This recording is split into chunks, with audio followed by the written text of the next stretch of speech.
বাংলাদেশের ভাবমূর্তি বলতে যা ছিল সব নষ্ট করছে এই যে হাসিনা আমল। হ্যাঁ, আমি মনে করি এই শেখ পরিবার যেখানে গেছে সেখানে দুর্নীতির আঁকড়া তৈরি করছে।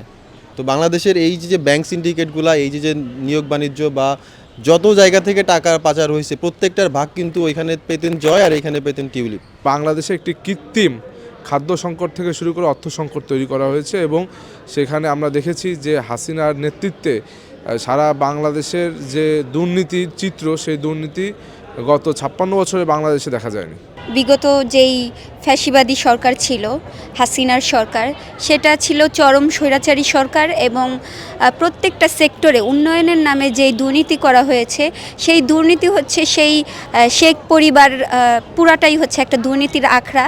এবং এই পরিবার ভিত্তিক বা এই দল ভিত্তিক যেই উন্নয়নের নামে দুর্নীতি করা হয়েছে সেটার প্রমাণ হচ্ছে এই টিউলিপ সিদ্দিকী বিদেশে গিয়ে তার এই দেশের হচ্ছে ব্যবসায়ীদের সাথে তার ছিল এবং এই ব্যবসায়ীদের মাধ্যমে তারা বিভিন্ন কন্ট্রাক্ট হচ্ছে হাতায় নিত।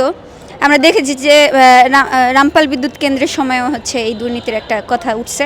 তো এইগুলা আমার মনে হয় যে সঠিক এবং হচ্ছে টিউলিপ সিদ্দিকী এবং অন্যান্য যারা আছে তাদের হচ্ছে এই দুর্নীতির প্রমাণ হোক এবং বাংলাদেশের যত লুটপাট করা অর্থ সেগুলো হচ্ছে আমাদের মানে রিজার্ভে ফিরে আনা হোক।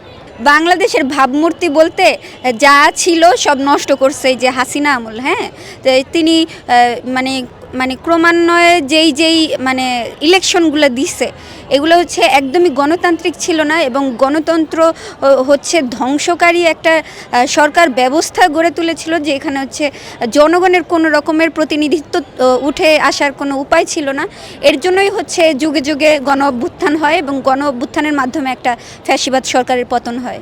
আসলে দীর্ঘ ১৬ বছরের ফ্যাসিস্ট সরকারের আমলে তারা বাংলাদেশ থেকে বিপুল পরিমাণ সম্পদ, ব্যাংক, আপনি যদি খেয়াল করে দেখেন আমাদের প্রত্যেকটা ব্যাংক খালি হয়ে গেছে। এই টাকাগুলো কোথায় গেছে? এই টাকাগুলো কাদের টাকা? এই টাকাগুলো দেশের টাকা, জনগণের টাকা। এই টাকাগুলো বিভিন্নভাবে বিভিন্ন পন্থায় এই শেখ পরিবারই পাচার করেছে বাইরে।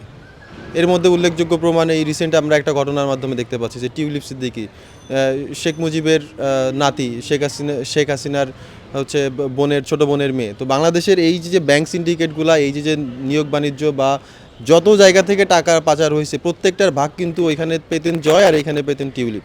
না, এটা আসলে তো এটা তো দৃশ্যমান হয়েছে। এটা তো দৃশ্যমান যে শেখ পরিবারের প্রত্যেকেই হাজার হাজার লক্ষ লক্ষ কোটি টাকার মালিক। এই টাকার উৎস কি? এটা কীভাবে আসলো? যদি আপনি এদিকে লক্ষ্য করেন তাহলে আপনি এই অ্যান্সারটা পেয়ে যাবেন। আমাদের এই পদ্মা সেতু বলেন, আমাদের বড় বড় যত ধরনের মেগা প্রকল্প, এই মেগা প্রকল্পগুলো থেকেই তো টাকা পয়সা পাচার হয়েছে। এই প্রত্যেকটা ব্যাংক ফাঁকা কেন? ব্যাংকের টাকাগুলো কোথায় গেছে? আমাদের এই যে দরবেশ সাহেব যিনি ধরা পড়েছেন, আওয়ামী লীগের একজন চোরদের মধ্যে তিনি একজন অন্যতম।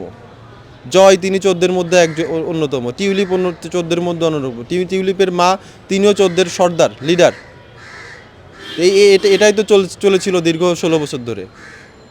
জাতি এর থেকে অবসান পেয়েছে, এখন এর বিচার চাই। আসলে বাংলাদেশের জন্য এটা লজ্জার এতদিন ছিল যতদিন টিউলিপ ওই দেশের সংসদে অবস্থান নিয়েছিল, কারণ আমরা জানি শেখ পরিবার মানেই দুর্নীতির আখড়া। এবং গত ১৭ বছরে বাংলাদেশের সাধারণ দিনমজুর থেকে শুরু করে সাধারণ আপামর জনতার যে টাকা, সেই টাকা আমরা দেখতে পেয়েছি যে আওয়ামী যুবলীগ ক্যাডারদের মাধ্যমে বিদেশের বিভিন্ন যে ক্যাসিনো, বিদেশের বিভিন্ন জুয়ার কোর্টে ছুঁড়ে ফেলা হয়েছে বাংলাদেশের সাধারণ মানুষের টাকা। এবং বাংলাদেশে একটি কৃত্রিম খাদ্য সংকট থেকে শুরু করে অর্থ সংকট তৈরি করা হয়েছে এবং সেখানে আমরা দেখেছি যে হাসিনার নেতৃত্বে সারা বাংলাদেশের যে দুর্নীতির চিত্র, সেই দুর্নীতি গত ৫৬ বছরে বাংলাদেশে দেখা যায়নি।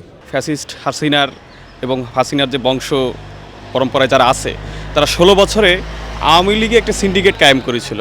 দেশের অর্থ এবং দেশের যে সম্পদ সেটা লোপাট করার জন্য তাদের সহজতা রয়েছে এবং আমরা বাইরের দেশের বিভিন্ন প্রকল্প থেকে অর্থ পাচার করেছে। যেমন কানাডায় শোনা যায় বেগমপাড়ার মতন একটি জায়গা গড়ে উঠেছে। লন্ডনে তাদের এই যে টিউলিপের যে ইংল্যান্ডে বসবাস করে সেখানে যে সে ক্যাবিনেট মেম্বার ছিলেন, সেখানে দেখা যাচ্ছে যে তাদের একটা সাম্রাজ্য গড়ে উঠেছিল। এই যে তাদের এই যে নেতিবাচক বা চর্চার যে ধারাবাহিকতা, তারই ফলশ্রুতিতে আজকে টিউলিপের এই পদচ্যুত এবং টিউলিপের এই ক্ষমতাচ্যুত হয়েছে টিউলিপ। আমরা দেখতে পেয়েছি কিছুদিন আগে হচ্ছে তাদের শেখ পরিবারের একজন নিক্সন চৌধুরী এবং তার স্ত্রীর অ্যাকাউন্টে হচ্ছে 3,162 কোটি টাকা পাওয়া গেছে।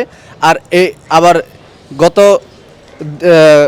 দিন আগে আমরা জানতে পারি দ্য গার্ডিয়ানস একটা পত্রিকার মাধ্যমে টিউলিপ সিদ্দিকী যে হচ্ছে এই লেবার পার্টির হয়ে ইলেকশন করে লন্ডন তার রাজ্যে হচ্ছে তার এখানে মন্ত্রিত্ব ছিল, সে এখন পদত্যাগ করছে হচ্ছে দুর্নীতির অভিযোগে।